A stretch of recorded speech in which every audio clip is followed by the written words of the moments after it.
Stay true to the mission. It's very easy when our children fall away or reject us, and the most important thing that we've tried to give them, faith, to give in to discouragement. Discouragement can very quickly lead to a defeatist attitude. We question the mission we know the Lord has given us. We question our ability to do it. We pore over every move we made, believing somehow it must have been some failure on our part that caused their unfaithfulness, and the shame that accompanies this can be crippling. And before long, we can be tempted to give up altogether. I am telling you right now, this is a temptation from the evil one. I am struck by a passage from St. Faustina's diary when she is questioning why Jesus seems to be making difficulties for her confessor in the work the Lord gave him. Jesus responds, "Write that day by day, day and night, my gaze is fixed upon him, and I permit these adversities in order to increase his merit. I do not reward for good results, but for the patience and hardship undergone for my sake." Mother Teresa echoed this sentiment. God does not require that we be successful, only that we be faithful. Well, my wife and I were very tempted to throw in the towel, but we realized that it was our faith itself that was being tested. As child after child seemed to walk away from God and his church, we were forced to ask an important question. Do we really believe that what we believe is true? Our response was yes. We realized that meant we had to stand firm in the faith, even if every one of our kids rejected us and walked away from God. Then we asked, do we still believe that God is calling us to that vision of Catholic family life and homeschooling we received at the beginning of our marriage and family life? Our response? Yes.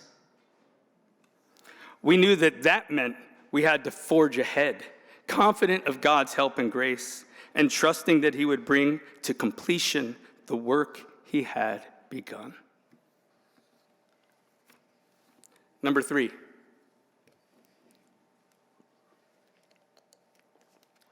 Remember that the work is the Lord's. I said the work he had begun. This was an important shift for us too. It's easy to think that as parents, you are the ones who are really in control in producing the fruit. You tend to forget St. Paul's words, I planted, Apollos watered, but God gave the growth. So neither the one who plants nor the one who waters is anything, but only God who gives the growth. The one who plants and the one who waters have a common purpose, and each will receive wages according to the labor of each. And notice, God rewards based on the labor of each, not on the growth. Why? Because he's the one in charge of the growth. My mind goes to Gideon's army in the book of Judges. God makes Gideon reduce his number of soldiers from 32,000 down to 300, because otherwise, God said, the Israelites would become haughty and believe that they had delivered themselves from the Midianites and that it wasn't the Lord who delivered them. In her diary, St. Faustina repeats her question to Jesus about why he's placing so many obstacles in the way of the work he gave to her confessor. And Jesus replied, I am acting thus with him to give testimony that this work is mine.